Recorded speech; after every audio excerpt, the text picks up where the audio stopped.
Middle ഈസ്റ്റിനെയാകെ കടുത്ത ആണവ ഭീതിയുടെ നിഴലിലാഴ്ത്തിക്കൊണ്ട് Persian Gulf മേഖലയിൽ വിനാശകരമായ ഒരു പുതിയ യുദ്ധമുഖം തുറക്കപ്പെട്ടിരിക്കുകയാണ്. ഗൾഫ് യുദ്ധചരിത്രത്തിൽ ഇന്നേ വരെ ഉണ്ടായിട്ടില്ലാത്ത വിധം അതീവ അപകടകരമായ ഒരു അതിർത്തി വരമ്പാണ് ഇറാൻ ഇപ്പോൾ ലംഘിച്ചിരിക്കുന്നത്. യുണൈറ്റഡ് അറബ് എമിറേറ്റ്സിന്റെ ഏറ്റവും തന്ത്രപ്രധാനമായ ആസ്തികളിലൊന്നായ ബാറഖ് ആണവോർജ നിലയത്തിന് നേരെ നടന്ന ഡ്രോൺ ആക്രമണം മിഡിൽ ഈസ്റ്റിലെ പ്രാദേശിക സന്തുലിതാവസ്ഥയെ പൂർണ്ണമായും തകിടം മറിച്ചിരിക്കുകയാണ്. ലോകരാജ്യങ്ങളെ ഒന്നടങ്കം ഞെട്ടിച്ച ഈ നീക്കം വരും ദിവസങ്ങളിൽ കനത്ത സൈനിക പ്രത്യാഘാതങ്ങൾക്ക് കാരണമാകുമെന്ന ഭീതി ശക്തമാണ്. പ്രമുഖ അന്താരാഷ്ട്ര മാധ്യമമായ ദി ജെറുസലേം പോസ്റ്റ് പുറത്തുവിട്ട ഏറ്റവും പുതിയ ഇന്റലിജൻസ് റിപ്പോർട്ടുകളാണ് ഈ വൻ ഗൂഢാലോചനയുടെ ചുരുളഴിച്ചിരിക്കുന്നത്. അബുദാബിയുടെ അഭിമാന സ്തംഭമായ ആണവ നിലയത്തിന് നേരെ നടന്ന ആസൂത്രിതമായ ഡ്രോൺ ആക്രമണത്തിന് പിന്നിൽ ഇറാൻ നേരിട്ടാണെന്ന കൃത്യമായ വിവരങ്ങളാണ് പുറത്തുവരുന്നത്. പശ്ചിമേഷ്യൻ രാഷ്ട്രീയത്തിൽ എക്കാലവും നിഴൽ യുദ്ധങ്ങൾ മാത്രം നയിച്ചിരുന്ന ടെഹ്റാൻ ഇപ്പോൾ ഗൾഫ് രാജ്യങ്ങളുടെ പരമാധികാരത്തിന് നേരെ നേരിട്ടുള്ള ആക്രമണത്തിന് മുതിർന്നു എന്നത് സ്ഥിതിഗതികളുടെ ഗൗരവം വർദ്ധിപ്പിക്കുന്നു. ലഭ്യമാകുന്ന രഹസ്യാന്വേഷണ വിവരങ്ങൾ അനുസരിച്ച് പടിഞ്ഞാറൻ ദിശയിൽ നിന്നാണ് ആണവ നിലയത്തെ ലക്ഷ്യമാക്കി ഡ്രോണുകളുടെ കൂട്ടം കുതിച്ചുയർന്നത്. ഒരേ സമയം 3 അത്യാധുനിക ഡ്രോണുകളാണ് ബാറഖ് ആണവ നിലയത്തിന്റെ സുരക്ഷാ കോട്ടകളെ ഭേദിക്കാൻ ലക്ഷ്യമിട്ടെത്തിയത്. ഇതിൽ 2 ഡ്രോണുകളെ അത്യാധുനിക വ്യോമ പ്രതിരോധ സംവിധാനങ്ങൾ ഉപയോഗിച്ച് തകർക്കാൻ UAE സുരക്ഷാ സേനയ്ക്ക് കഴിഞ്ഞു എന്നത് വലിയൊരു ദുരന്തം ഒഴിവാക്കി. എന്നാൽ 3ാമത്തെ ഡ്രോൺ പ്രതിരോധ നിരകളെ വെട്ടിച്ച് ആണവ നിലയത്തിന്റെ പരിധിയിലേക്ക് അതിക്രമിച്ച് കയറുകയായിരുന്നു. ആണവ നിലയത്തിന്റെ സുരക്ഷാ വലയങ്ങൾ ഭേദിച്ചെത്തിയ ആ 3ാമത്തെ ഡ്രോൺ ചെന്ന് പതിച്ചത് നിലയത്തിന്റെ പ്രവർത്തനങ്ങളെ നിയന്ത്രിക്കുന്ന ഒരു ബാഹ്യ പവർ കമ്പോണന്റിലാണ്. ഒരു വൻ ആണവ ചോർച്ചയോ വിനാശകരമായ റേഡിയേഷൻ ദുരന്തമോ ഉണ്ടായില്ലെങ്കിലും ഈ ആക്രമണം സൃഷ്ടിച്ച നയതന്ത്രപരമായ ആഘാതം ചെറുതല്ല. ആണവ നിലയത്തിന്റെ കാതലായ ഭാഗങ്ങളെ ലക്ഷ്യമിടാതെ പുറത്തുള്ള പവർ യൂണിറ്റിൽ മാത്രം വിനാശമുണ്ടാക്കിയത് കൃത്യമായ ആസൂത്രണത്തോടെയാണെന്ന് പ്രതിരോധ വിദഗ്ധർ ചൂണ്ടിക്കാണിക്കുന്നു. ഇത് യാദർച്ഛികമായോ അല്ലെങ്കിൽ ലക്ഷ്യം തെറ്റിയോ ഉണ്ടായ ഒരു സാധാരണ ആക്രമണമല്ല എന്നാണ് നയതന്ത്ര വിശകലന വിദഗ്ധർ ഒറ്റ സ്വരത്തിൽ വിലയിരുത്തുന്നത്. മറിച്ച് അബുദാബിയുടെ ഭരണകൂടത്തിന് ഇറാൻ കൃത്യമായി നൽകിയ വളരെ അപകടകരമായ ഒരു താക്കീതാണിത്. തങ്ങളുടെ മൂക്കിന് താഴെയുള്ള അതിസുരക്ഷാ മേഖലകളിൽ പോലും ഇത്ര കൃത്യതയോടെ ആയുധങ്ങൾ എത്തിക്കാൻ തങ്ങൾക്ക് കഴിയുമെന്ന ഇറാന്റെ സൈനിക പ്രഖ്യാപനം കൂടിയാണിത്. കോടിക്കണക്കിന് ഡോളർ വിലമതിക്കുന്ന UAEയുടെ ആണവ അടിസ്ഥാന സൗകര്യങ്ങൾ തങ്ങളുടെ പരിധിക്കുള്ളിലാണെന്ന് ഇറാൻ തെളിയിച്ചിരിക്കുന്നു. ഈ കടുത്ത നീക്കത്തിനു പിന്നിൽ വളരെ വ്യക്തമായ ഭൗമരാഷ്ട്രീയ കാരണങ്ങൾ ഉണ്ടെന്നാണ് വിലയിരുത്തപ്പെടുന്നത്. സമീപകാലത്തായി യുണൈറ്റഡ് അറബ് എമിറേറ്റ്സും ഇസ്രയേലും തമ്മിൽ വളർന്നു വരുന്ന ശക്തമായ സുരക്ഷാ സൈനിക സഖ്യമാണ് ഇറാനെ ഇത്രമേൽ ചൊടിപ്പിച്ചിരിക്കുന്നത്. മേഖലയിൽ തങ്ങളുടെ ഏറ്റവും വലിയ ശത്രുവായ ഇസ്രയേലുമായി ഗൾഫ് രാജ്യങ്ങൾ കൈകോർക്കുന്നത് സ്വന്തം സുരക്ഷയ്ക്ക് ഭീഷണിയാണെന്ന് ടെഹ്റാൻ കരുതുന്നു. ഈ സഖ്യവുമായി മുന്നോട്ടു പോയാൽ ഉണ്ടാകുന്ന ഭവിഷ്യത്ത് എന്തായിരിക്കുമെന്ന് കാണിച്ചു തരാൻ കൂടിയാണ് ഇറാൻ ബാറഖ് ആണവ നിലയത്തെ തന്നെ ലക്ഷ്യമിട്ടത്. അബ്രഹാം ഉടമ്പടിക്ക് ശേഷം ഇസ്രയേലുമായി UAE സ്ഥാപിച്ച നയതന്ത്ര ബന്ധങ്ങൾ കേവലം കച്ചവടത്തിനപ്പുറം ശക്തമായ ഇന്റലിജൻസ് കൈമാറ്റങ്ങളിലേക്കും സൈനിക സഹകരണങ്ങളിലേക്കും വഴിമാറിയിരുന്നു. പേർഷ്യൻ ഗൾഫ് മേഖലയിൽ ഇസ്രയേലിന്റെ സാന്നിധ്യം ശക്തമാകുന്നത് തങ്ങളെ വളയാനുള്ള നീക്കമായാണ് ഇറാൻ കാണുന്നത്.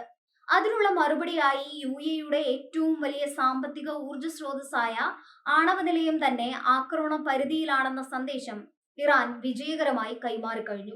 ബാറഖ് ആണവ നിലയത്തിന് നേരെയുണ്ടായ ഈ ആക്രമണം ആഗോള ഊർജ വിപണിയിലും വൻ ചലനങ്ങളാണ് ഉണ്ടാക്കുന്നത്. ഗൾഫ് മേഖലയിലെ ഏറ്റവും വലിയ ആണവോർജ പദ്ധതികളിലൊന്നാണിത്. ഇതിന്റെ പ്രവർത്തനങ്ങൾക്ക് നേരിയ തോതിൽ പോലും തടസ്സം നേരിട്ടാൽ അത് UAEയുടെ ആഭ്യന്തര വൈദ്യുത വിതരണത്തെ മാത്രമല്ല, ഒപ്പം അന്താരാഷ്ട്ര നിക്ഷേപകരുടെ ആത്മവിശ്വാസത്തെയും വൻതോതിൽ ബാധിക്കും.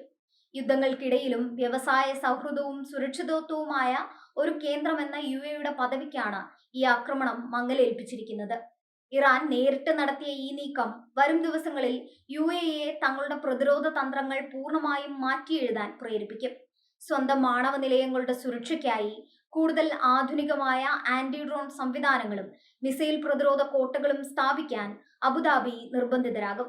ഇസ്രയേലുമായുള്ള സൈനിക സഖ്യം കൂടുതൽ ശക്തമാക്കാനും കൂടുതൽ വിപുലമായ സംയുക്ത വ്യോമ പ്രതിരോധ ശൃംഖല രൂപീകരിക്കാനും UAE ഇനി തയ്യാറായേക്കും.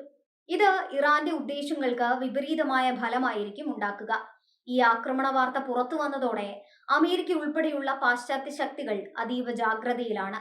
ഗൾഫ് മേഖലയിലെ സഖ്യകക്ഷികളുടെ സുരക്ഷ ഉറപ്പാക്കാൻ തങ്ങൾ ബാധ്യസ്ഥരാണെന്ന് വാഷിംഗ്ടൺ ആവർത്തിച്ച് വ്യക്തമാക്കുന്നുണ്ട്. ഒരു ആണവ നിലയത്തിന് നേരെ നടക്കുന്ന ഏത് തരത്തിലുള്ള സൈനിക നീക്കവും അന്താരാഷ്ട്ര നിയമങ്ങളുടെ ലംഘനമാണെന്നും അതിനെതിരെ കടുത്ത നടപടികൾ ഉണ്ടാകുമെന്നും അമേരിക്കൻ പ്രതിരോധ കേന്ദ്രങ്ങൾ മുന്നറിയിപ്പ് നൽകുന്നു. അതേസമയം ഇറാന്റെ ഈ പുതിയ ശൈലി ഗൾഫ് മേഖലയിലെ മറ്റു രാജ്യങ്ങളായ സൗദി അറേബ്യ, ഖത്തർ, ബഹ്റൈൻ എന്നിവരിലും വലിയ ആശങ്ക ഉളവാക്കുന്നുണ്ട്. തങ്ങളുടെ രാജ്യങ്ങളിലെ തന്ത്രപ്രധാനമായ എണ്ണ ഉൽപാദന കേന്ദ്രങ്ങളും വിമാനത്താവളങ്ങളും ഇത്തരത്തിൽ എപ്പോൾ വേണമെങ്കിലും ലക്ഷ്യമിടപ്പെടാം എന്ന ഭീതി അവരെയും അസ്വസ്ഥരാക്കുന്നു. ഇത് മിഡിൽ ഈസ്റ്റിലെ അറബ് രാജ്യങ്ങളെ ഇറാനെതിരെ കൂടുതൽ ഒരുമിക്കാൻ കാരണമായേക്കും. ഇറാന്റെ ഭാഗത്തു നിന്നുണ്ടാകുന്ന ഇത്തരം കടുത്ത തീരുമാനങ്ങൾക്ക് പിന്നിൽ അവരുടെ ആഭ്യന്തര രാഷ്ട്രീയ സമ്മർദ്ദങ്ങളും ഒരു ഘടകമാണ്. അന്താരാഷ്ട്ര ഉപരോധങ്ങൾ കാരണം വലയുന്ന ഇറാൻ തങ്ങളുടെ സൈനിക ശക്തി പ്രദർശിപ്പിക്കുന്നതിലൂടെ ആഭ്യന്തരമായി ജനങ്ങളുടെ പിന്തുണ നിലനിർത്താനും ഒപ്പം ശത്രുക്കൾക്ക് മുന്നിൽ ഒട്ടും ദുർബലരല്ലെന്ന് കാണിക്കാനും ശ്രമിക്കുകയാണ്. ഇതിനായി അവർ സ്വീകരിക്കുന്ന വഴികൾ പക്ഷേ ആഗോള സമാധാനത്തിന് വൻ ഭീഷണിയാണ് ഉയർത്തുന്നത്. ബാറക് ആണവ നിലയത്തിന് നേരെ ഉണ്ടായ ആക്രമണത്തെ ഒരു കളിയിലെ ആദ്യ നീക്കമായി മാത്രമാണ് സൈനിക വിദഗ്ധർ കാണുന്നത്. ഇത് കേവലം ഒരു മുന്നറിയിപ്പ് മാത്രമാണെങ്കിൽ ഇതിന്റെ അടുത്ത ഘട്ടം കൂടുതൽ ഭീകരമായ നേരിട്ടുള്ള യുദ്ധമായിരിക്കാം. ഡ്രോണുകളുടെ ഉപയോഗത്തിലൂടെ ചിലവ് കുറഞ്ഞതും എന്നാൽ അതീവ മാരകവുമായ ഒരു യുദ്ധരീതിയാണ് ഇറാൻ ഇവിടെ പയറ്റിയിരിക്കുന്നത്. ഇത് പരമ്പരാഗത യുദ്ധസങ്കല്പങ്ങളെയാകെ മാറ്റിമറിക്കുന്ന ഒന്നാണ്. ഈ സാഹചര്യത്തിൽ അന്താരാഷ്ട്ര ആണവോർജ ഏജൻസി വിഷയത്തിൽ അടിയന്തരമായി ഇടപെടാൻ സാധ്യതയുണ്ട്. ഒരു ആണവ നിലയത്തിന് നേരെ ഉണ്ടാകുന്ന ചെറിയൊരു അശ്രദ്ധ പോലും ഒരു ഭൂഖണ്ഡത്തെ ആകെ ബാധിക്കുന്ന ആണവ ദുരന്തമായി മാറാമെന്നിരിക്കെ ഇത്തരം കേന്ദ്രങ്ങളെ യുദ്ധമേഖലകളിൽ നിന്ന് പൂർണ്ണമായും ഒഴിവാക്കണമെന്ന ആവശ്യം ശക്തമാകും. എന്നാൽ നിലവിലെ രാഷ്ട്രീയ സാഹചര്യത്തിൽ ഇത്തരം അന്താരാഷ്ട്ര സമിതികളുടെ നിർദ്ദേശങ്ങൾക്ക് എത്രത്തോളം വിലയുണ്ടാകും എന്നത് കണ്ടറിയണം. UAE ഭരണകൂടം ഈ ആക്രമണത്തോട് ഔദ്യോഗികമായി എങ്ങനെ പ്രതികരിക്കുമെന്നത് മിഡിൽ ഈസ്റ്റിന്റെ വരും ദിവസങ്ങളിലെ സമാധാനത്തെ നിർണയിക്കും. നയതന്ത്രപരമായി ഇറാനെ ഒറ്റപ്പെടുത്താനുള്ള നീക്കങ്ങൾക്കായിരിക്കും അവർ മുൻഗണന നൽകുക. യുദ്ധത്തിലേക്ക് നേരിട്ട് ചാടി വീഴുന്നതിനു പകരം കൂടുതൽ ശക്തമായ സാമ്പത്തിക രാഷ്ട്രീയ ഉപരോധങ്ങൾ ഇറാനെതിരെ കൊണ്ടുവരാൻ അവർ പാശ്ചാത്യ രാജ്യങ്ങളുടെ മേൽ സമ്മർദ്ദം ചെലുത്തും. പശ്ചിമേഷ്യയിൽ വീണ്ടും ഒരു ചോരപ്പുഴയ്ക്കും വലിയ തോതിലുള്ള നാശനഷ്ടങ്ങൾക്കും വഴി തുറക്കുന്നതാണ് ഈ ഡ്രോൺ ആക്രമണം. സമാധാന ചർച്ചകളും നയതന്ത്ര ഉടമ്പടികളും ഒപ്പിടുമ്പോഴും അതിനടിയിൽ പുകയുന്ന ശത്രുതയുടെ തീക്കനലുകൾ എപ്പോൾ വേണമെങ്കിലും ഒരു വൻ സ്ഫോടനമായി മാറാം എന്നതിന്റെ തെളിവാണ് ബാറക് നിലയത്തിലെ പുകയുയരുന്ന ചിത്രങ്ങൾ. വരും മണിക്കൂറുകളിൽ മേഖലയിലെ വ്യോമാതിർത്തികളിൽ കൂടുതൽ കടുത്ത നിയന്ത്രണങ്ങൾ വരാൻ സാധ്യതയുണ്ട്. ഗൾഫ് മേഖലയിലെ ഈ പുതിയ എസ്കലേഷൻ കേവലം പ്രാദേശികമായ ഒന്നല്ല, മറിച്ച് ആഗോളതലത്തിൽ വൻ പ്രത്യാഘാതങ്ങൾ ഉണ്ടാക്കാൻ പോകുന്ന ഒന്നാണ്. അന്താരാഷ്ട്ര കപ്പൽ ചാലുകളുടെ സുരക്ഷയെയും എണ്ണ വിതരണത്തെയും ഇത് നേരിട്ട് ബാധിക്കും. ഇറാന്റെ ഈ ഭയപ്പെടുത്തുന്ന പുതിയ ലൈൻ ക്രോസിംഗ് മിഡിൽ ഈസ്റ്റിനെ എങ്ങോട്ടാണ് നയിക്കുന്നത് എന്നതിനെ കുറിച്ചുള്ള വ്യക്തമായ വിശകലനങ്ങളും ചർച്ചകളും അന്താരാഷ്ട്ര തലത്തിൽ സജീവമായി തുടരുകയാണ്. യുദ്ധഭീതിയുടെ ഈ മുനമ്പിൽ നിന്ന് ഒരു തിരിച്ചുപോക്ക് എത്രത്തോളം സാധ്യമാണെന്ന് വരും ദിവസങ്ങളിലെ നീക്കങ്ങൾ വ്യക്തമാക്കും.